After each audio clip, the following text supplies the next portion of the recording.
here now to tell you that there is a life after death, and it ain't all good. Most of you viewers out there can tell the difference between simple fainting, clinical death, and biologic death. Charles McCaig, take that case for example, who was on the treadmill. I could tell that he was in clinical death. He had a startled question on his face. He was about to ask the question. He looked dumbfounded at me as he's walking on the treadmill. I noticed his heart had stopped, his breathing had stopped, but he was still walking and talking for a minute or two before no brain to the blood flow to the brain registered, and he dropped dead. He was dead and didn't even know it. I should have told him.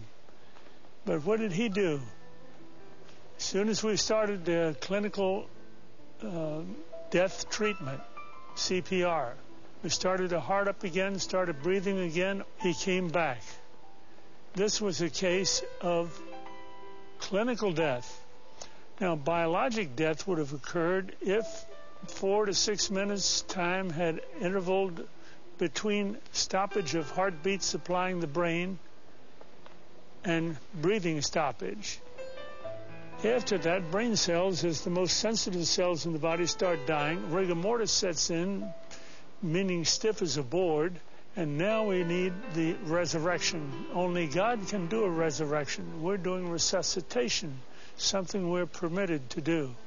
And now we want to introduce to you Howard Storm, an art and literary professor who was in Paris with his class when he suddenly had a stomach rupture, an ulcer rupture, peritonitis, shock, sudden death, clinical death, resuscitation, hell experience.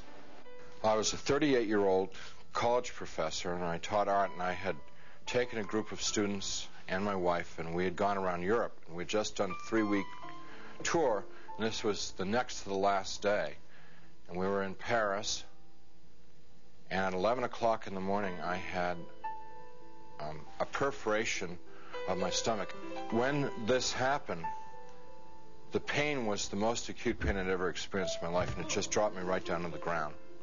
And so I'm twisting and kicking and moaning and screaming and yelling around on the floor, and my wife called the desk, and they called an emergency service. A doctor came, and he called an ambulance because he knew what was wrong, and they took me about 8 miles across town to the public hospital, to the General Hospital of Paris, where I was taken into emergency, examined by 2 more doctors who knew exactly what was wrong with me, and then they took me away to the surgery hospital, which was a couple blocks away.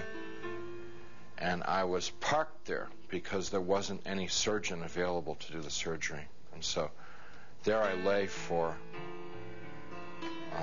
8 to 10 hours in that hospital with no medication, no examination, no attention whatsoever, awaiting a surgeon to come to give me this operation that was critical. And it's now 8:30 at night. Nurse came in and said that they were very sorry they weren't able to get a doctor for me, and they'd get one the next day. Well, when she said that, I knew that it was over for me. I knew that I was dead. The only thing that was keeping me alive was I didn't want to die. I was scared to death of dying because, as far as I knew, I was a atheist, non-believer, person who lived for the gratification they could get out of the moment. And like dying to me was like the worst. I mean, next to the pain, dying was the worst thing that could happen to you because it's the end of life and there was no more. There wasn't anything else. But when she said that, the idea of trying to exist for another minute, another hour in this pain, it wasn't worth it anymore. I'd been hanging on in the hopes that they told me that they'd get a doctor and do the surgery and open me up and fix the problem inside of me, but when they said they couldn't get one. So I said to my wife, it's time for us to say goodbye because I'm going to die now. And she got up and she put her arms around me. I'm lying in the bed, and she told me how much she loved me, and I told her how much I loved her, and this makes me really sad. And We made our goodbyes. You know, said those things that you'd say to we'd been married 20 years. Say all those kinds of things. I can't tell you because I'll just start crying, but she finally sat down because she knew it was over. And I knew. And it was just so hard looking at her, crying like that, and I just closed my eyes. Just let it go. And I went unconscious. I probably was unconscious for a very short while. A few minutes, probably. And I was conscious again. And I looked, opened my eyes and looked, and I was standing up next to my bed. And I knew exactly where I was and what the situation was. I mean, there was no confusion in my mind. I felt more alive, more real than I've ever felt in my life. You know, people ask me, you know, were you a ghost? I was just the opposite. Very alive. As I'm looking around the room, I see that there's, underneath the sheet on the bed, there's something under the sheet, a body. And so I bent over the bed. The head was turned away from me, and I looked at the face, and it looked like me. But that wasn't possible because I was standing there. I'm alive. I'm great, you know. I mean, I'm more than great. I'm like, you know.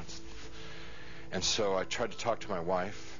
Can't you hear me? And can't you hear me? You know, she couldn't hear me or see me. That's not me. But I thought that she here? just was ignoring me.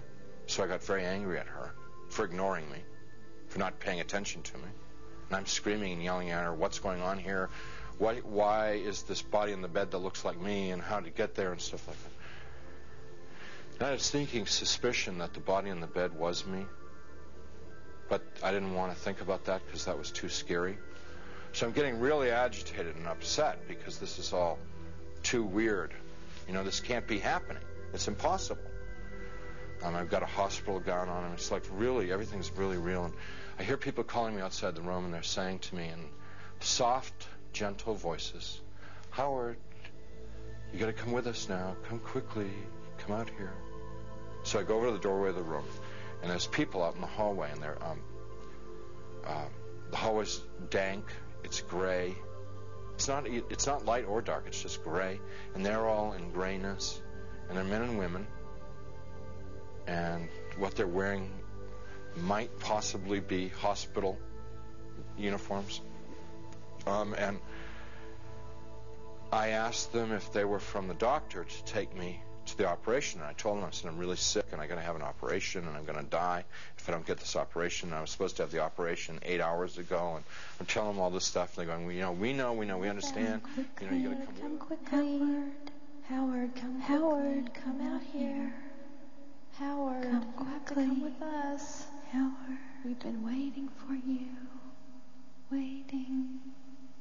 I left the room, which was real, clear, bright, and went into the hallway, which was dank and hazy, and followed these people. We had a very long journey. There's no time, and whenever I make a reference to time, it's just an illusion because there was no time in this place. But this journey, if I were to recreate it, I'd have to walk like from Nashville to Louisville or something to recreate the walk with these people. And as we walked, they stayed around me and kept moving me on, and it kept getting darker and darker. They were becoming more and more openly hostile to me. First, they were sort of syrupy sweet to get me to go with them, and then when I was going along with them, it was like, hurry up, keep moving, you know, shut up, stop asking questions. You know, they started getting more ugly. And so we get into complete darkness. And I'm absolutely terrified because these people are very hostile. I don't know where I am. I said, I'm not going to go with you any further. They said, you're almost there. And we started to fight. I was trying to get away from them. They were pushing and pulling at me.